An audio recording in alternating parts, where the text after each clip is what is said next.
හැමෝටම අයිබෝවන්. අද වීඩියෝ එක සිංහල විෂය සම්බන්ධයෙන් ගේන්න හිතුවා. සිංහල වල වැදගත්ම කොටසක් වර්තමාන කාලය කියලා කියන්නේ. එක එක කාලා තියෙනවනේ අද ඉගෙන ගන්න වර්තමාන කාලය ගැන. වර්තමාන කාලය කියන්නේ මොකද්ද ළමයි? වර්තමාන කාලය කියන්නේ මේ දැන් කරන ක්‍රියාවක්. දැන් මම උගන්වනවා. මේක වර්තමාන කාලය. දැන් ඔයගොල්ලෝ මේ වීඩියෝ එක බලනවා. එතකොට ඒක වර්තමාන කාලය. ඔයගොල්ලෝ ඉගෙන ගන්නවා. හැබැයි දැන් ඉගෙන ගන්නවා, right? දැන් ඉගෙන ගන්න එක වර්තමාන කාලය. දැන් අකුරු ලියනවා නම් ඒක වර්තමාන කාලය. මේ දැන් සිදුවන ක්‍රියාවක් තමයි අපි වර්තමාන කාලය කියලා කියන්නේ. හැබැයි සිංහල ලියනකොට මම පාසල් යනවා කියලා කියන්න පුළුවන්ද? මම උගන්වනවා කියලා මට කියන්න පුළුවන්ද? කියන්න පුළුවන් වුණාට ලියන්න පුළුවන්ද? ලියන්න බෑ. ඉතින් ලියන්න පුළුවන් වෙන්න වෙනම නීති ටිකක් තියෙනවා සිංහලවල.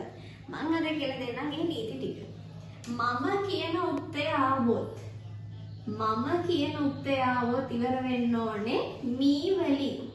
මම කිව්වොත් මී කියන්න. මම පාසල් යමි. මම කියන ක්‍රියාව, මම කියන උත්තය.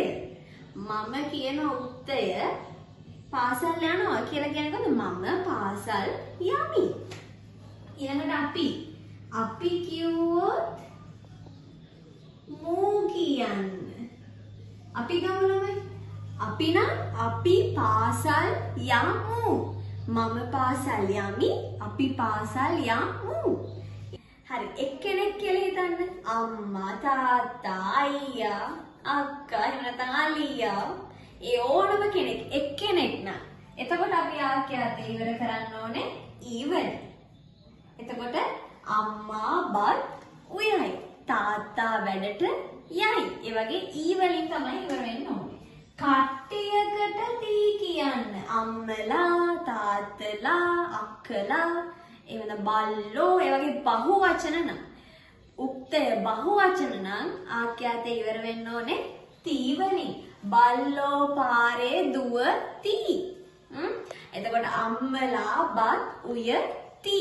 ඒ වගේ තී වලින්. එතකොට මේ කවිය බලාගමු. මම කිව්වොත් මී කියන්න. අපි කිව්වොත් මූ කියන්න. එක්කෙනෙකුට ඒක වචන නම් එක්කෙනෙකුට ඊ කියන්න. කට්ටියකට තී කියන්න. එහෙම නැත්නම් බහු වචන නම් තී කියන්න තමයි තියෙන්නේ. එහෙනම් මේ තමයි බේසික් වර්තමාන කාලය. මම මේකෙන් එකින් එක වෙනම වීඩියෝස් ටිකක් දාන්නම්. මම කියන උත්තේ ආවොත් ආඛ්‍යාත ඉවර වෙන්නේ කොහොමද මී වලින් ඉවර වෙන්නේ කියලා. අපි කියන උත්තේ ආවොත් ආඛ්‍යාතය මූ වලින් ඉවර වෙන්නේ කොහොමද කියලා මම තව වීඩියෝස් 4කින් මේ ටික වෙනම ඔයගොල්ලන්ට පැහැදිලි කරන්නම්. එහෙනම් එතෙක් මෙන්න මේ ටික දැනට බලාගෙන ඉන්න. එහෙනම් හැමෝටම ආයුබෝවන්. බයි.